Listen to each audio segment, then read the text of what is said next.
welcome back to another episode of the Put a Name on a podcast. My name is Sean, and today I'm bringing you a new video regarding Newcastle United in a pre-match prediction. This time it's going to be Newcastle United versus Liverpool.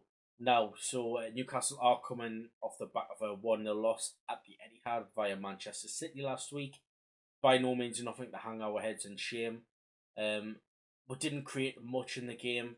It was a very hard game. Our press that we're usually so good with, it's very hard to do against Manchester City. They're just so liquid on the ball. Edison, usually the goalkeeper, could be a weak point. He's too good with his feet, so we couldn't really lock them down when we did press them. They played through us really well. Let's say Julian Alvarez, it was just a moment of magic from him. It was a fantastic first time taking goal.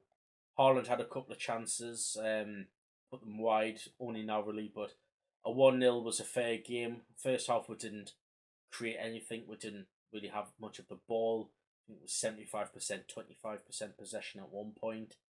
Second half, much better.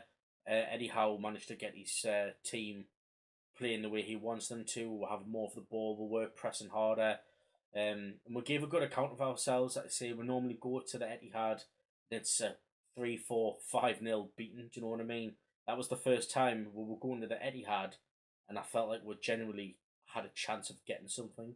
That was heightened by the fact that Kevin De Bruyne was out injured, who was just different gravy. But like I say, a 1-0 is nothing to hang your head in shame about. I think we tried our best. It's the best team in the world. They've just won the treble last season, got the Champions League. Or Pep Guardiola, the best manager in the world. So it's hard to go off that. We've played 2 games this season. Newcastle versus Aston Villa, fantastic game, 5-1 win. Could have been more.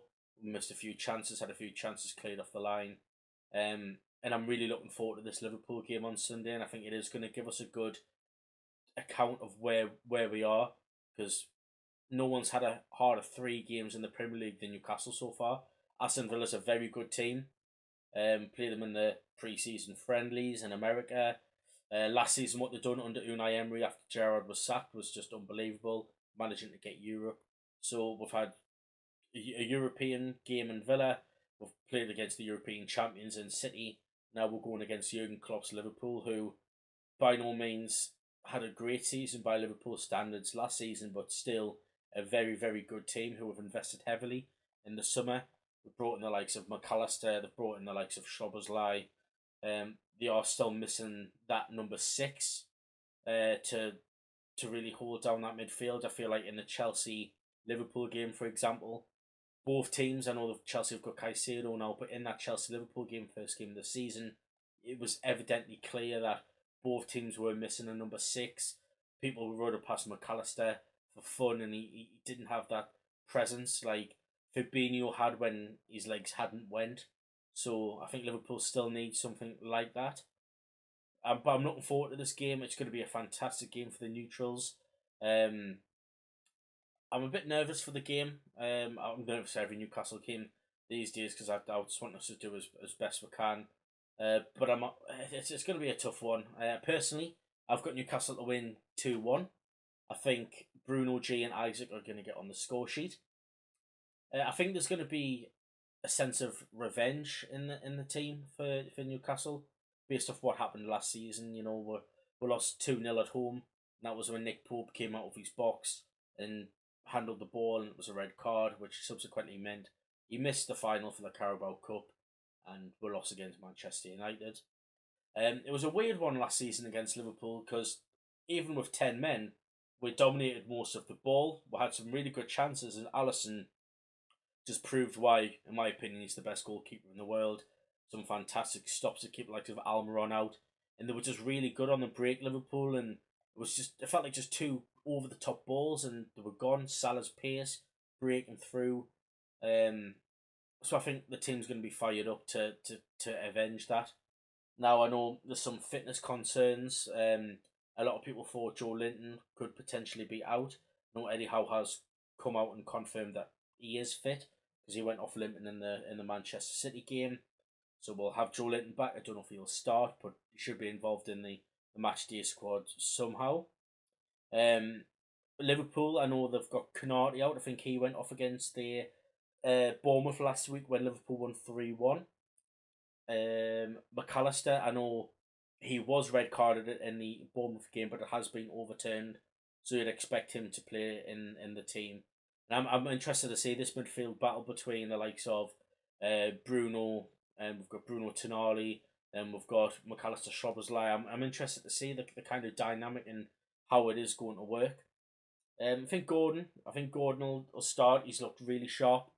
Watched him in the Euro Under-21 Championship. He got player of the tournament. Looked fantastic. He looked good against Aston Villa. So I'm interested to see how he fares up in the game against Liverpool. Now I do like to read the Athletic from time to time, and there's some really interesting facts on here. So for example, Jurgen Klopp has beaten Eddie Howe more times than he has any other manager. So he's beaten him 11 times, but he has won each of his last 10 Premier League games against him. And there's no manager that has ever registered 11 consecutive Premier League wins against another. So Howe's going to be. I don't think Howe would pay attention to anything like this. I don't think he cares really. He's an ice cold manager. He just wants to win.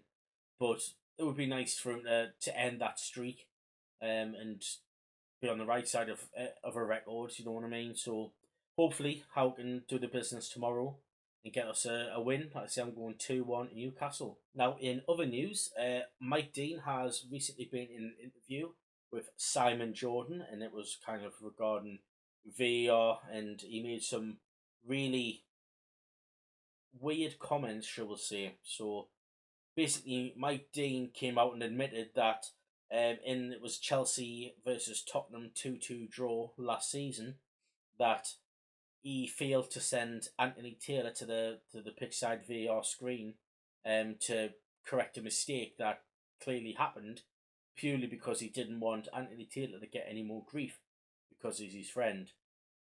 And that comment alone is going to do so much damage to the referees currently. There's a lot of people think there's conspiracies and there's something going on, and comments like that is really hurtful.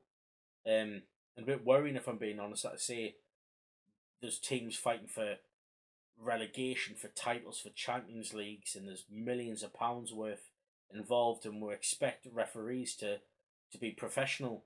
And these comments is showing quite the opposite.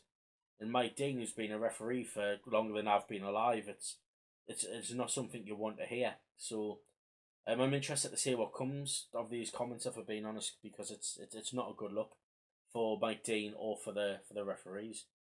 So yeah, that's just my recap today of what I think will happen in the Newcastle Liverpool game this Sunday. Going for a 2-1 win Newcastle. Bruno G and Isak to get the goals for us. Having a quick look back of what happened last week at the Etihad when we lost 1-0. And looking at Mike Dean and what he's been up to and what it's going to do for the referees. So yeah, that's the video done. I hope you've enjoyed it. If you've got any suggestions, please leave it in the comments. If you think anything could be better with the video, any video ideas, let us know. I do have some videos recorded coming up. I did do a tier list of the current best strikers in the Premier League, so I'll put them in like a S category, A, B, C, D. Probably the best video I've ever done. It was really good, flowed well, funny, but unfortunately I somehow didn't record my microphone, so it's a bit of an L. But that's the joys of being a content creator these days. You just it happens, doesn't it? And you just have to learn from it. But I am making more videos and trying to get them out as best quality and best time as I can. So yeah, if you do like the videos, please like and subscribe. I'll see you later.